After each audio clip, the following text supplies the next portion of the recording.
सम्मानित मुल्क के मालिकों, मैं बौद्ध भिक्षु सुमित रतन आज मैं एक और गौरवशाली राजवंश की गौरव गाथा को लेकर आपके बीच में आया हूं और उस राजवंश का नाम है लोधी राजपूत राजवंश, जिसे पूरे भारत में कहीं किसान कहा जाता है, कहीं एलार कहा जाता है, कहीं अन्य अन्य नामों से जाना जाता है। मैं आपको बता दूं, ये लोधी राजपूत राजवंश बहुत ही पुराना राजवंश है। इस राजवंश ने जम्बूद्वीप में, परतंत्र भारत में बहुत सारे रजवाड़ों का नेतृत्व किया है, अर्थात ये राजवंश कई बार राजा रहा है। ये जाति मध्य प्रदेश के कई भागों में, उत्तर प्रदेश के कई भागों में और उत्तराखंड के कई भागों में और हरियाणा के कई भागों में जमींदार रही और जिनके पास बड़े बड़े रजवाड़े रहे। आज मैं इस ऐतिहासिक गुणगान के दौरान उन राजाओं का नाम लेना चाहता हूं जिन्हें भारतीय इतिहास ने अपना राजा सजो करके रखा है।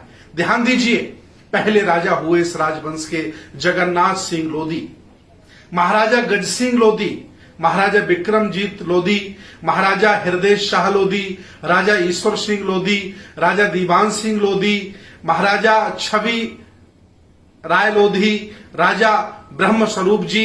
ये तमाम वो लोग हैं जो इस देश भारत में अलग अलग भागों के बड़े बड़े जमींदार लोधी राजपूत परिवार के राजा रहे। ये जाति, ये राजवंश हमेशा अंधविश्वास पाखंड से मुक्त रहा। ये लोग हमेशा श्रमण परंपरा के लोग रहे। ये लोग कभी भी हिंसक नहीं रहे। इसलिए आज भी लोधी राजपूत परिवार में मांसाहार निषेध है। ये लोग पहले भी शाकाहारी थे, लगभग आज भी ज्यादातर शाकाहारी पाए जाते हैं। जैसा कि इतिहास बताता है कि ये लोग पहले राजा रजवाड़ों में हुआ करते थे, आजकल ये जानवर पालने में, खेती किसानी करने में ज्यादा रुचि दिखा रहे हैं। अर्थात वर्तमान में स्थापित लोगों ने उन्हें इस हाशिए पर धकेल दिया होगा, ऐसा कहा जा सकता है। इतना ही नहीं, इस राजवंश में महारानी अवंतीबाई लोधी पैदा हुई। कहा जाता है कि इन्होंने अंग्रेजों के साथ बहुत गजब का युद्ध लड़ा। जब इनके रजवाड़े के लगभग सभी लोग युद्ध में मारे गए तो रानी ने स्वयं तलवार उठा लेती हैं और अंग्रेजों के साथ लड़ती हैं। जब उन्हें लगता है कि अंग्रेज उन्हें गिरफ्तार कर लेगा तो महारानी दुर्गावती की नकल पर, उनके आदेश पर चलकर वह स्वयं अपने साथी से तलवार लेकर अपनी हत्या कर लेती हैं, अर्थात वीर गति को प्राप्त हो जाती हैं, शहीद हो जाती हैं। उस समय उनके शब्द होते हैं कि अंग्रेजों, तुम इस रानी के शरीर को छू नहीं सकते हो। इतने ज्यादा देश के लिए, राष्ट्र के लिए भक्ति इन लोगों में पाई गई।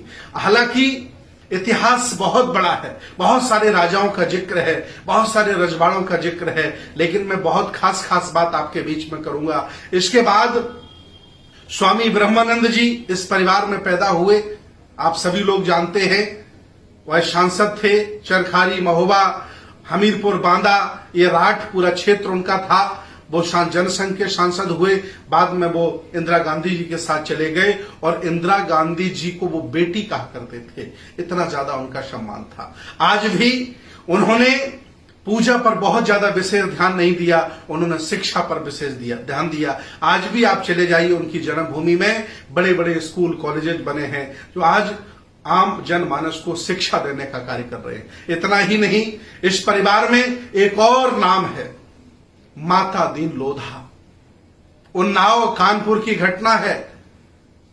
भारत के तिरंगा झंडे को लहराने में, अंग्रेजों से लड़ने में और इस राष्ट्र की भक्ति के प्रति अपने प्राण न्यौछावर करने में माता दीन लोधा का बहुत बड़ा नाम इतिहास में सम्मान से लिया जाता है। इतना ही नहीं, ये जाति, ये वंश, ये खानदान, ये राज परिवार उड़ीसा और बंगाल में अनुसूचित जनजाति में शामिल है। वहां संख्या कम है तो उसे अनुसूचित जनजाति में रखा गया है। लेकिन उत्तर प्रदेश में, मध्य प्रदेश में और कह सकते हैं कि हरियाणा में, उत्तराखंड में बहुतायत संख्या में ये लोग रहते हैं। इसलिए यहां ओबीसी अति पिछड़े में इनको जोड़ा जाता है। लेकिन ये राजवंश रहा।